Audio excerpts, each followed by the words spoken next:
নমস্কার, আপনারা দেখছেন নববার্তা বাংলা নিউজ। আজ শনিবার 28 মার্চ। দেখে নেব ঝটপট 15টি বিগ ব্রেকিং নিউজ।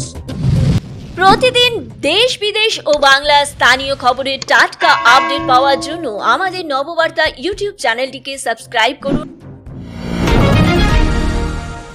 আসছি বিস্তারিত খবরে। বিচারাধীন প্রায় 60 লক্ষের মধ্যে 22 লক্ষের নাম উঠল কমিশনের ওয়েবসাইটে, বাদ পড়ল কত?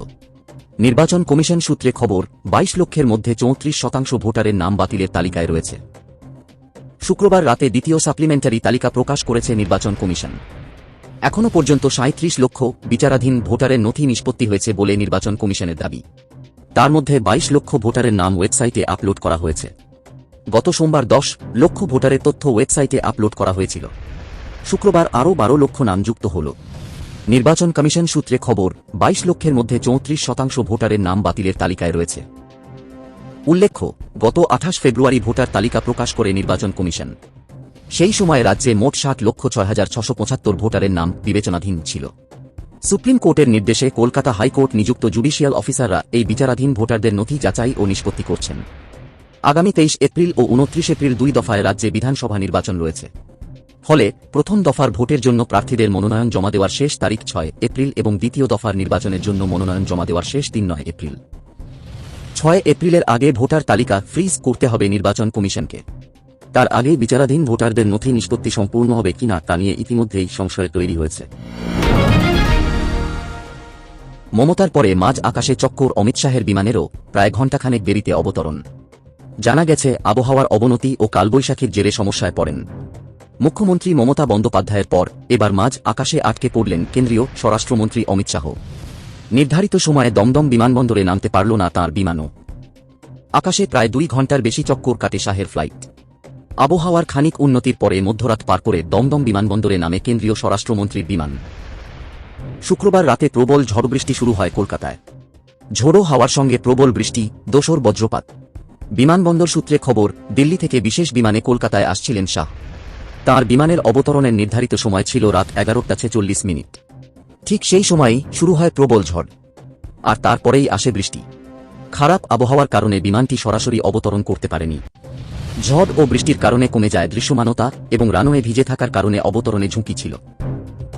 অমিত শাহের নিরাপত্তার কথা মাথায় রেখে পাইলটকে কিছু সময় আকাশে চক্কর কাটতে হয়। বিশেষ করে নদিয়া ও উত্তর 24 পরগনার আকাশে বিমানটি ঘুরতে থাকে যতক্ষণ না পরিস্থিতি কিছুটা অনুকূল হয়। অবশেষে শনিবার 1:20 বিমানটি কলকাতা বিমানবন্দরে অবতরণ করে। রাত 2 নাগাদ অমিত শাহের কনভয় শহরের একটি হোটেলের দিকে রওনা দেন। রানীগঞ্জে ধসপ্রবণ এলাকা থেকে বাসিন্দাদের সরে আসার জন্য অনুরোধ মুখ্যমন্ত্রীর, ঘর দেওয়ার প্রতিশ্রুতি। রানীগঞ্জে নির্বাচনী প্রচারে মুখ্যমন্ত্রী মমতা বন্দ্যোপাধ্যায়। সেখানে ধসপ্রবণ এলাকার মানুষদের প্রতি বিশেষ অনুরোধ মুখ্যমন্ত্রীর। তিনি বলেন, রানীগঞ্জ ধসপ্রবণ এলাকা, ওখান থেকে সরে আসুন। সরে এলে 2টি করে ঘর দেবে রাজ্য সরকার। রানীগঞ্জ বিধানসভার খান্ডোরার জনসভা থেকে নির্বাচন কমিশনকে তোপ মুখ্যমন্ত্রীর। তিনি বলেন, বিজেপির ভ্যানিশ কমিশন এই দিয়ে নাম ভুল করে দিয়েছে। বিচারকদের নামও বিচারাধীন। প্রথম সাপ্লিমেন্টারি লিস্ট কোথায় গেল? তামিলনাড়ুতে এখান থেকে 100 জন অফিসারকে পাঠিয়ে দিয়েছে, যাতে এখানে গুন্ডা ঢোকাতে পারে, টাকা ঢোকাতে পারে। যতই লোক সরাও, আমরাই ক্ষমতায় আসব। কালবৈশাখীর দাপট অব্যাহত, শনিতেও ঝড়বৃষ্টি ও শিলাবৃষ্টির সতর্কতা 2 বঙ্গেই। রাজ্য জুড়ে জারি রয়েছে কালবৈশাখীর পরিস্থিতি। আজ শনিবারও দক্ষিণবঙ্গ ও উত্তরবঙ্গের একাধিক জেলায় ঝড়বৃষ্টি, বজ্রপাত ও শিলাবৃষ্টির আশঙ্কা রয়েছে।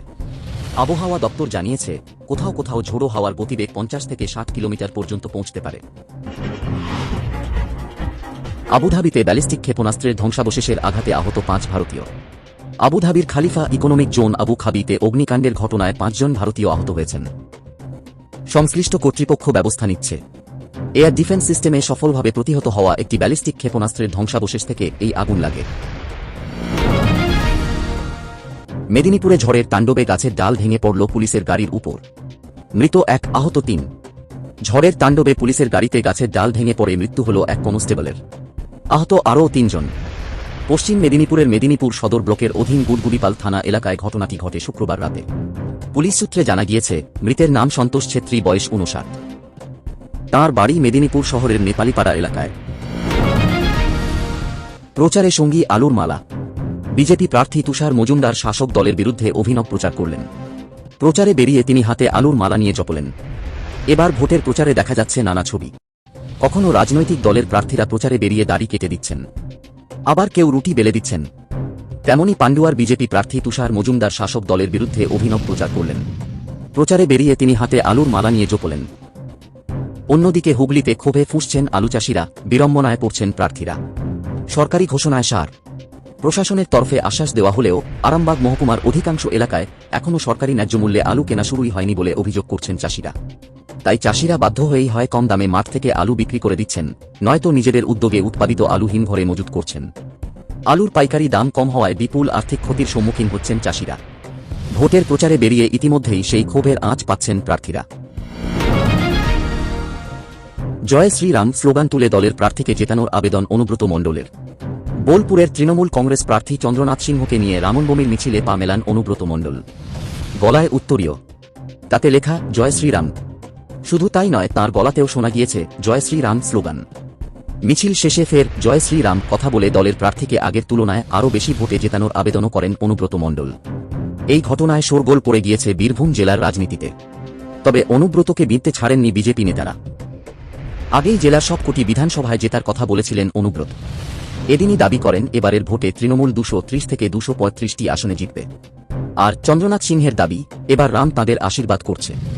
যদিও এই নিয়ে কটাক্ষ করতে ছাড়েননি বীরভূম জেলার বিজেপি নেতা উদয়শঙ্কর বন্দ্যোপাধ্যায়। তিনি বলেন, কিছুদিন আগে অনুব্রত মণ্ডলের নেত্রী জয় শ্রী রাম বললে গাড়ি থেকে নেমে গালাগালি করতেন। আজ সবাইকে রামের পায়ের তলায় আসতে হচ্ছে। রামনবমীর মিছিল ঘিরে তুলকালাম মুর্শিদাবাদের জঙ্গিপুরে। পরিস্থিতি সামাল দিতে নেমেছে বিশাল পুলিশ বাহিনী, রয়েছে কেন্দ্রীয় বাহিনীও। রামনবমীর মিছিলকে কেন্দ্র করে উত্তেজনা ছড়াল মুর্শিদাবাদের রঘুনাথগঞ্জ থানা এলাকায়। দুই গোষ্ঠীর সংঘর্ষে দুই পক্ষের বেশ কয়েকজন গুরুতর জখম হয়েছেন বলে জানা গিয়েছে। প্রতি বছরের মতো রামনবমীর দিন রঘুনাথগঞ্জ থানা এলাকার জঙ্গিপুর পুরসভার ম্যাকেঞ্জি পার্কে এসে জড়ো হয়েছিল মিছিল। এরপরে ওই শোভাযাত্রা গোটা রঘুনাথগঞ্জ শহর ঘোরে। শুক্রবার দুপুর 3টে নাগাদ আশপাশের বিভিন্ন গ্রাম থেকে মিছিলে যোগদানকারীরা ম্যাকেঞ্জি পার্কে জড়ো হতে থাকেন। সেই সময় আইলের উপর গ্রাম লাগোয়া সিসাতলা দিয়ে ডিজে বক্স বাজিয়ে শোভাযাত্রা আসার সময় স্থানীয় গ্রামবাসীরা বাধা দেন বলে অভিযোগ। তখন মিছিল লক্ষ্য করে পাথর ছোঁড়া হয় বলেও অভিযোগ। মিছিলটি সিসাতলা এলাকায় পৌঁছালে গান বাজানোকে কেন্দ্র করে স্থানীয় বাসিন্দাদের সঙ্গে বচসা শুরু হয়। তারপরেই পরিস্থিতি দ্রুত উত্তপ্ত হয়ে ওঠে এবং দুই পক্ষের মধ্যে সংঘর্ষ শুরু হয়। দ্রুত পুরো এলাকা রণক্ষেত্রের চেহারা নেয়। গোষ্ঠী সংঘর্ষে দুপক্ষের বেশ কয়েকজন গুরুতর জখম হয়েছেন বলে জানা গিয়েছে। পুলিশের গাড়িতে আগুন দেওয়ার এবং একটি 4 চাকা গাড়িতে ভাঙচুর চালানোর অভিযোগ উঠেছে। বড় ধাক্কা সিএসকের, গুরুতর চোটে ছিটকে গেলেন ধোনি, আদৌ খেলবেন আইপিএলে। শনিবার থেকে ঢাকে কাঠি পড়ছে আইপিএলের। সোমবার নিজেদের প্রথম ম্যাচ খেলতে নামবে 5 বারের চ্যাম্পিয়ন চেন্নাই সুপার কিংস। কিন্তু টুর্নামেন্ট শুরুর আগেই বড় ধাক্কা খেল তারা। আইপিএলের প্রাথমিক পর্বে খেলতে পারবেন না মহেন্দ্র সিং ধোনি। চোটে কাবু ফ্র্যাঞ্চাইজির সবচেয়ে অভিজ্ঞ ক্রিকেটার। কাফ মাসলের চোট এখনও সারিয়ে উঠতে পারেননি তিনি। চালাচ্ছেন রিহ্যাব। সম্পূর্ণ সুস্থ হয়ে মাঠে ফিরতে অন্তত 2 সপ্তাহ, এমনটাই আশা করছে চেন্নাই সুপার কিংস শিবির। আদৌ খেলতে পারবেন আইপিএলে। গত মৌসুমেও হাঁটুর সমস্যার কারণে বেশি ওয়ার্কলোড নিতে পারেননি ধোনি। ব্যাটিং অর্ডারে নেমেছিলেন একেবারে শেষের দিকে।